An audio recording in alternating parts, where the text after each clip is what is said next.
Hello, Jai Hind everyone. Now again, welcome back to our channel SSB Journey. So I hope आप सब बढ़िया होंगे, मस्त होंगे. So after a long time we are having a next lectured video जिसमें हम cover करेंगे article 370 के बारे में. ठीक है, we will cover everything about article 370.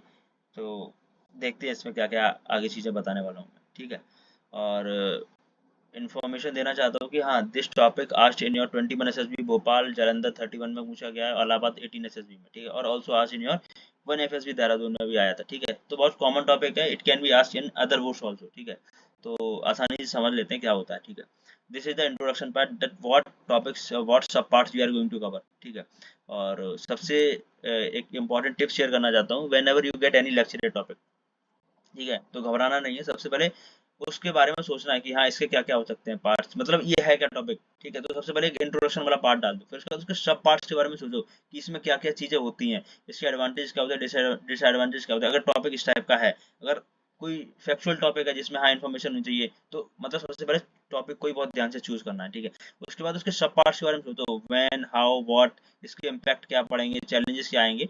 ऐसे सोचोगे तो ये दो दो तीन तीन पॉइंट करके एक्यूमुलेट करोगे ना, तो easily you can give your lecture easily. ठीक है, तो these are the topics that we are going to cover in this particular lecture topic.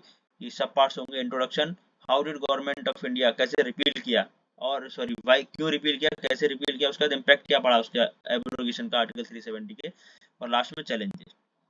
ठीक है, if you want the PDF of this particular lecture video, तो उसके लिए please let me know in the comment section. So मैं आपको Telegram group में share कर दूंगा, और आप टेलीग्राम ग्रुप ज्वाइन कर सकते हैं. उसका लिंक मैं डिस्क्रिप्शन में आपको प्रोवाइड कर दूंगा. ठीक है, तो स्टार्ट करते हैं इंट्रोडक्शन के बारे में कि हाँ आर्टिकल 370 है क्या. पहले बात तो ये article 370 it's a temporary provision. It is given special status. It was given a special status to Jammu and Kashmir. Jammu and Kashmir एक टेरिटरी थी इंडिया की, आप सबको पता है. तो इसमें क्या स्पेशल स्टेटस दिया गया था, और जितने भी स्पेशल स्टेटस के प्रोविजंस होते हैं वो सारे के सारे जो पार्ट 21 है ना अपने कॉन्स्टिट्यूशन का, उसमें सारे के सारे डाले जाते हैं. ठीक है, और इसमें ऑटोनॉमस स्टेटस दे दिया था इसको, जम्मू एंड कश्मीर को. तो इसमें अपने रूल्स एंड रेगुलेशन वो खुद बनाता था. Like all the rules and regulation जो इंडिया में इम्प्लीमेंट होंगे, इट इज नॉट नेसेसरी कि वो जम्मू कश्मीर में भी एप्लीकेबल हो. तो ठीक है, अगर if Indian government want to implement particular type of provision in the Jammu and Kashmir territory before 2019, 2019 से पहले अगर कोई भी प्रोविजन लाना है एंटायर इंडिया के लिए, ठीक है, मतलब जम्मू कश्मीर भी कराना है, तो उसके लिए they required special presidential order, जो कि लेना पड़ता था. जिसमें क्या होता था, लाइक स्टेट की जो भी वहाँ की असेंबली होती थी, उसका थोड़ा सहमति चाहिए होती है, एग्रीमेंट चाहिए होता है, उसके बाद ये करा जाता था. ठीक है सर. तो स्पेशल 370 में यही था कि उनके पास उनका खुद का कॉन्स्टिट्यूशन था, मतलब सारी की सारी जो इंडियन कॉन्स्टिट्यूशन की चीजें वो फॉलो नहीं करते थे. ठीक है, दूसरी चीज फ्लैग, वो सिर्फ दो चीजें मानते थे. एक तो हमारा कि Jammu Kashmir is the integral part of India, ये मानते थे. ठीक है, और एक क्या बोलते हैं, दूसरी चीज चलो याद आती है बताता हूँ मैं. ठीक है, एक तो ये थी कि हाँ इंडिया को, जम्मू कश्मीर को इंडिया का पार्ट मानते थे. बट क्या था वो, जैसे फ्रीडम, जो हमारे फंडामेंटल राइट्स है, they are not applicable to Jammu and Kashmir, but special conditions के अंदर होते थे. ठीक है, उनको इंटरनल ऑटोनॉमी दी गई थी पूरी की पूरी. जो स्पेशल प्रोविजन था आर्टिकल 370 का, it was drafted by N Gopalaswami Ayyangar. I you know कि हाँ ये कॉन्स्टिट्यूशन असेंबली के एक प्रोमिनेंट मेंबर थे. ठीक है, ड्राफ्टिंग कमेटी में भी ये मेंबर थे. तो this particular article 370 was added in 1949 में ऐड किया गया था एज अ टेम्परेरी प्रोविजन. ये कोई परमानेंट नहीं था कि हाँ ऐसा रहेगा हमेशा से. ठीक है, ये चेंज कर दिया गया था. और यू ऑल नो कि initially the after the independence of India, जो जम्मू कश्मीर का रीजन था, इट वाज रूल्ड बाय महाराज हरी सिंह. हरी सिंह इसको रूल करते थे, आप सबको पता है. He is a Hindu majority ruler था. और यू ऑल नो कि जो जम्मू एंड कश्मीर की पॉपुलेशन थी वो मैक्सिमम मुस्लिम थी. तो डिफरेंसेस यहाँ पे थोड़े आते थे. बट कि आप जानते हो कि there were only three princely state that they want neither India to join, और फिर ना ही वो पाकिस्तान को ज्वाइन करना चाहते थे. एक था जूनागढ़, हैदराबाद, और ये तीसरा था अपना जम्मू एंड कश्मीर. तो तीनों में राइट डिफरेंसेस थे, ये लोग ज्वाइन नहीं करना चाहते. तो हैदराबाद को तो आपको पता है, वहाँ पे मुस्लिम रूलर था, हिंदू पॉपुलेशन थी, तो उसको रूल कैसे, उसको कवर मतलब ऑपरेशन पोलो लॉन्च कर दिया. ठीक है, और जूनागढ़ में हमारा क्या बोलते हैं, रेफरेंडम कराया था वहाँ पे, क्योंकि वो मुस्लिम रूलर था, वो पाकिस्तान की तरफ जाना चाहता था. ठीक है, तो हिंदू मेजोरिटी थी, तो वहाँ रेफरेंडम रेफरेंडम कराया कि वो इंडिया का पार्ट होना चाहते हैं. तो क्या करते हैं, इंडिया इंडिया के पार्ट में जुड़ जाते हैं. बचता है हरी सिंह वाला पार्ट, जो कि वो भाई कहते हैं हम नहीं जुड़ेंगे इंडिया के साथ, ये वो बातें. तो क्या होता है कि भाई जब इन पे अटैक हो जाता है पाकिस्तान वालों का, पर हाँ इनने एक चीज साइन कर रखी थी, हाँ हम अपने ट्रेड रिलेशन दोनों कंट्री के साथ अच्छे रखेंगे, ठीक है। तो ट्रेड रिलेशन तो भाई रखते थे भाई, तो उधर से एक दिन पाकिस्तान ने भाई साहब ने धोखा दे दिया और कर दिया हमला। तो ये भाई साहब इंडिया के पास आ गए कि भाई प्लीज हमारी मदद करो। तब इंडियन गवर्नमेंट यहाँ पे अपने फोर्सेस को भेजती है और पावर को कंट्रोल में लेती है, पर उससे पहले एक इंस्ट्रूमेंट ऑफ एक्सेशन साइन किया जाता है, क्योंकि जितने भी प्रिंसली स्टेट इंडिया के साथ मर चुके हैं they all sign the instrument of accession, जो कि एक एग्रीमेंट टाइप का होता है, ठीक है। तो क्या होता है 1947 में India after an invasion Pakistan, ठीक है। तो इसमें क्या होता है तब ये जो प्रोविजन आया था आर्टिकल 370 1949 में लेके आए थे, आपको पता ही है ये था। तो ये जब अटैक करती है ना तभी ये लोग पाकिस्तान वाले होते हैं, अरे सॉरी जम्मू कश्मीर वाले होते हैं जो हरी सिंह के अंडर में है, वो सब इंडिया के पार्ट बन जाते हैं, ठीक है। और वाई एब्रोगेशन ऑफ आर्टिकल 370 क्यों किया गया, मतलब इसकी नीड क्या पड़ी, हमने हटाया तो क्यों हटाया, ठीक है। तो सर्टेन डिफरेंसेस थे, कुछ लाइक चैलेंजेस फेस करने पड़ते थे इस वजह से। First one is the full integration with India, like एक बैरियर का काम कर रहा था जो आर्टिकल 370 है, it becomes as a barrier between the citizen for India, like everyone can not buy land in the Jammu and Kashmir, ठीक है। एक डिफरेंसेस क्रिएट कर दिए, ठीक है। और सेपरेट उनका कॉन्स्टिट्यूशन हो गया, मतलब समझ रहे हो ना, वो हमसे अलग चलते थे, तो ठीक है। तो एक uniformity for bring the uniformity in the country, तो उसके लिए आर्टिकल 370 को एप्रोवेट करना बहुत इंपॉर्टेंट था, ठीक है। Second thing economic development, you all know कि वहाँ पे रेस्ट्रिक्शन थी, लाइक जो मैंने अभी रिसेंटली बात बताई थी, everyone can not buy a piece of land for the agriculture purpose और any other business purpose not in Jammu and Kashmir, नहीं खरीद सकते थे। तो क्या होता है इससे, तो जब नहीं खरीद पाएंगे तो भाई who want to invest in the Jammu and Kashmir, कोई नहीं चाहता, चाहे वो इंडियन फॉरेन इंडियन इन्वेस्टर हो या फिर फॉरेन इन्वेस्टर हो, दे डोंट वांट कि हम इन्वेस्ट करें क्योंकि हमें कुछ आउटकम मिलना नहीं है, ठीक है। तो उसकी ग्रोथ वगैरह सब रुक गई थी। तो जम्मू एंड कश्मीर की ग्रोथ आफ्टर 2019 एकदम स्टार्ट हो गई है, वो मैं बताऊंगा क्या क्या इम्पैक्ट पड़ा है, जो हमने आगे एक सब टॉपिक बनाया है, ठीक है। यूनिफॉर्मिटीज और लॉस लाने के लिए, क्योंकि डिप्राइव हो जाते काफी लोगों के बीच में, डिस्क्रिमिनेशन चलता था कम्युनिटीज के बीच में ना, तो उस चीज को उन्होंने खत्म किया है, ठीक है। सबको लाइक इक्वली नहीं समझते थे क्योंकि उनके कॉन्स्टिट्यूशन ही अलग बना रखा था उन्होंने कि नहीं हमारा फ्लैग भी अलग कॉन्स्टिट्यूशन भी अलग, समझ रहे हो ना। तो इन चीजों को डिस्पैरिटी जो थी वो खत्म की गई।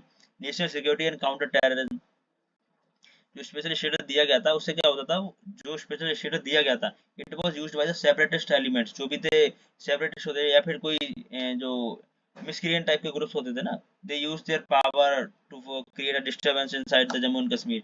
तो इस चीज की वजह से आर्टिकल 370 का मिसयूज होने लगा था, ठीक है। तो काफी सारी चीजें हुई, like integration, like differences create हुए, लाइक डिस्पैरिटी होने लगी, इकोनॉमिक डेवलपमेंट नहीं हो पा रहा था, यूनिफॉर्मिटी नहीं थी।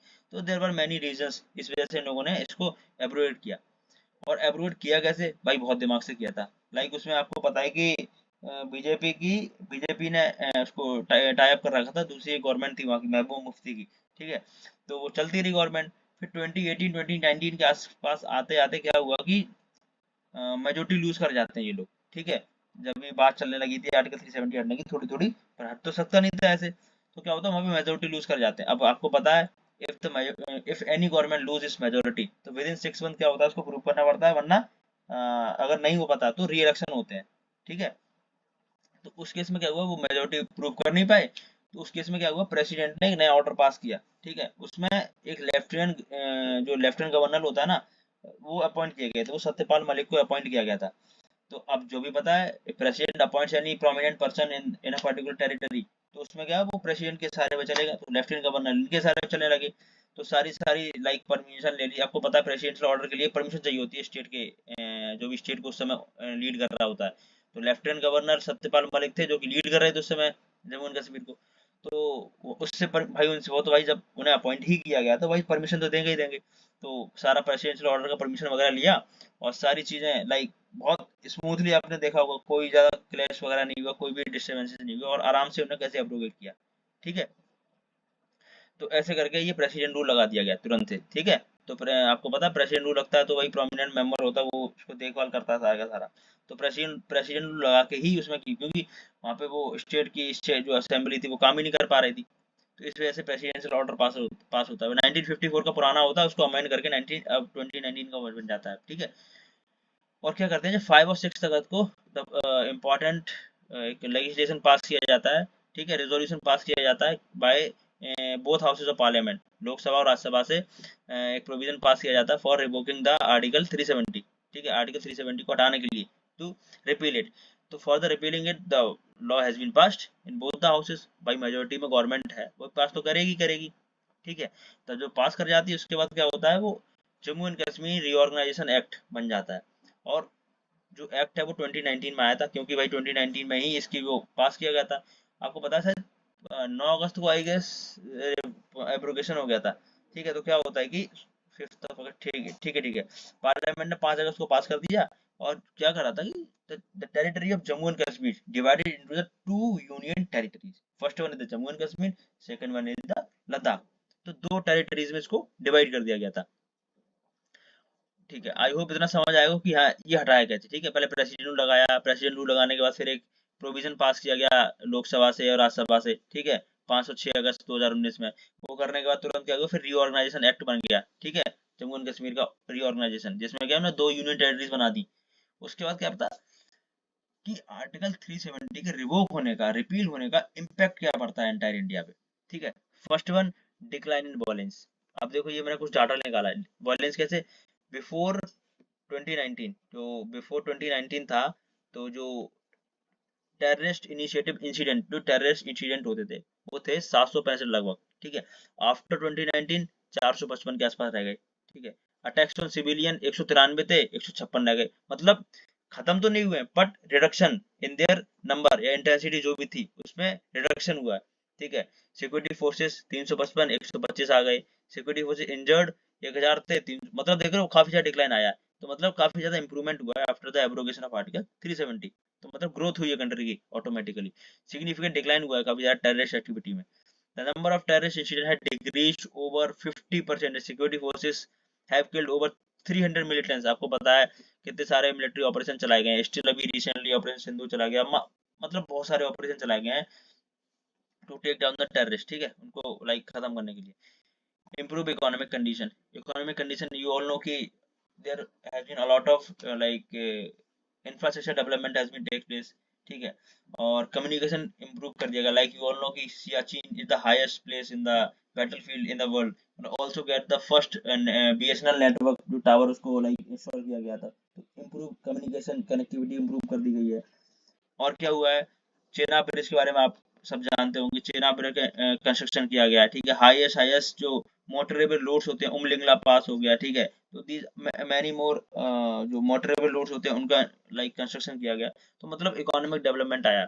और टूरिस्ट बहुत सारे आपको पता है भाई ऑल ओवर द वर्ल्ड से आते हैं, इंडिया के भी लोग बहुत सारे विजिट करते हैं, ठीक है। तो एक इकोनॉमिक डेवलपमेंट बूस्ट आया है। Initiative to increase the investment job. अब ठीक है, अब भाई कंट्री में ग्रोथ हो, सॉरी पर्टिकुलर एरिया में ग्रोथ होगी, उसमें इन्वेस्टमेंट आएगा, ठीक है। इन्वेस्टमेंट आएगा तो भाई काम करने के लिए लोग चाहिए होंगे, तो जॉब क्रिएशन हुआ, फिर जॉब क्रिएशन आएगा भाई पैसे आएंगे नहीं आएंगे बाहर से, तो क्या होगा, पूरे कंट्री उस एरिया की टेरिटरी की ग्रोथ हो जाएगी, ठीक है। और जो उसने यूटी है जो उसने 2022-23 में कितना जीडीपी देगा, 31% का रेवेन्यू ग्रोथ देगा, ठीक है। जीडीपी और जो है इसकी of Jammu and Kashmir grew at 8% at the constant price and against 7% at the national level, ठीक है। तो all over we can see there has been a great changes in the growth of Jammu and Kashmir, बहुत सारे changes आए after the abrogation of article 370। तो majorly you can think about the parts, decline in violence कम हो गए, ठीक है, terrorist activities काफी कम हो गई, नहीं हो गई, इकोनॉमिक डेवलपमेंट आया, ठीक है, टूरिस्ट बढ़ने, क्योंकि आपको पता है टूरिज्म का हब है जम्मू एंड कश्मीर, ठीक है। तो ये सारी चीजें आई। अब इसको हटाने के लिए भाई हमने कुछ चैलेंजेस भी फेस किए, ठीक है। तो चैलेंजेस क्या फेस किए वो देखते हैं। भाई काफी लोगों ने पिटीशन डालने दी है उसमें सुप्रीम कोर्ट में कि इसको हटाना नहीं चाहिए, आर्टिकल 370 को should not be abrogated, we want it again, ये सारी चीजें चली, ठीक है। सिक्योरिटी चैलेंज का फेस करना पड़ा हमें।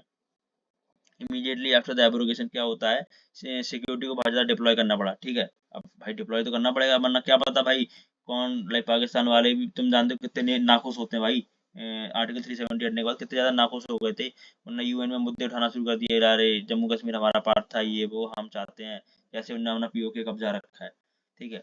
तो law law and order maintain करने के लिए बहुत सारी चीज लाइक हमें अटेंटिव स्टेप्स लेने पड़ते हैं, ठीक है।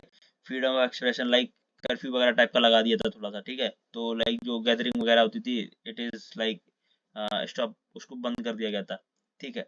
टेंशन विद पाकिस्तान बढ़ गए थे, आपको पता है भाई after the abrogation of article 370। तो इस चीज को इंटरनेशनल फोरम यूएन में बहुत ज्यादा मुद्दे उखाड़े गए थे, ठीक है, ठीक है, आई होप ये समझ आया होगा। Next one, economic disruption. अब भाई इकोनॉमिक डिसरप्शन कैसे होगा, ठीक है, हाँ ठीक है। तो क्या हुआ, टूरिज्म और जो स्मॉल बिजनेस प्लेयर्स होते हैं वो हो गए, ठीक है। और had immediately negative impact due to the lockdowns, और जो कर्फ्यू वगैरह लगाया गया था ना, क्योंकि उस समय शायद अमरनाथ यात्रा चल रही होती है, ठीक है, तो उसको भी कट डाउन कर दिया गया था कि अरे जो भी यात्री हैं, जो भी रास्ते में हैं, वो प्लीज वहां से वापस लौट जाएं, जो भी है, ठीक है। तो इस सिचुएशन को क्रिएट किया गया था, ठीक है, और फोर्सेस को बहुत ज़्यादा हैवीली लगा दिया गया। तो ये चैलेंजेस ही थे, इस चीज़ को अचीव करना चैलेंजेस ही थे। तो ये चैलेंजेस हमने फेस करे थे, ठीक है।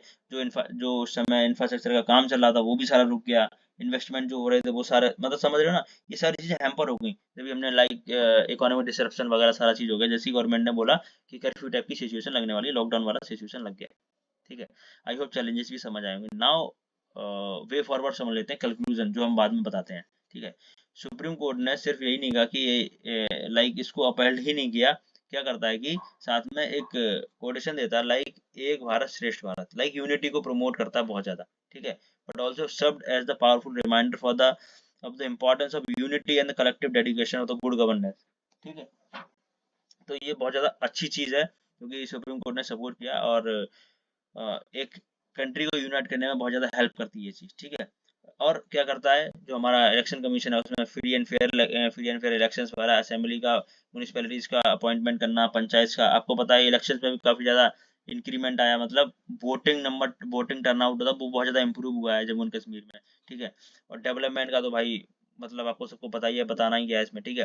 बहुत सारा डेवलपमेंट हुआ है। Ensure protection of human rights, reduce communication restrictions जो थे सब, पहले गैदरिंग वगैरह बहुत कम, मतलब रेस्ट्रिक्शंस होते थे, अब क्या है, फ्रीडम ऑफ स्पीच वगैरह, लाइक फ्रीडम ऑफ एक्सप्रेशन, सारी चीज़ें बहुत ज़्यादा छूट मिल गई है लोगों को, ठीक है। Transparent process for land ownership, ठीक है। अब पहले क्या होता था भाई, लैंड ओनरशिप का पता ही है, like no one can buy piece of land in Jammu and Kashmir, कोई नहीं खरीद सकता था, ठीक है।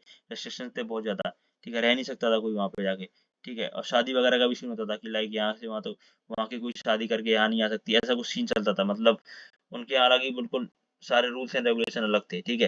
तो ये डिफरेंसेस थे, कम्युनिटी डिफरेंसेस थे, तो ये सब खत्म हो जाते हैं जैसे आर्टिकल 370 हटता है। Improve internet and mobile connectivity in the remote zones and ensure the officials are responsible, e governance and transparency. E governance बहुत चल रही है, उसमें हॉस्पिटल्स, एयरवेज वगैरह, many more things has been installed, ठीक है। तो आई होप समझ आया होगा सारा, हमने आर्टिकल 370 के बारे में पढ़ लिया, ठीक है। और ये इन सारे एसएसबी में पूछा गया है, तो बहुत इंपॉर्टेंट टॉपिक है, कॉमन है। It can be asked in your other board also, जो भी आपके नेवल बोर्ड्स हैं और एएफएसबी हैं, उसमें भी आ सकता है, कोई बड़ी बात नहीं है। तो आई होप समझ आया होगा, और प्लीज़ कमेंट करके बताना कैसी लगी, और नेक्स्ट वीडियो किस पे चाहते हो, if you want any lectured video तो मुझे कमेंट करके बताना, तो I will make a next video on it, ठीक है। बाकी मिलते हैं नेक्स्ट वीडियो में। Thank you for watching a video.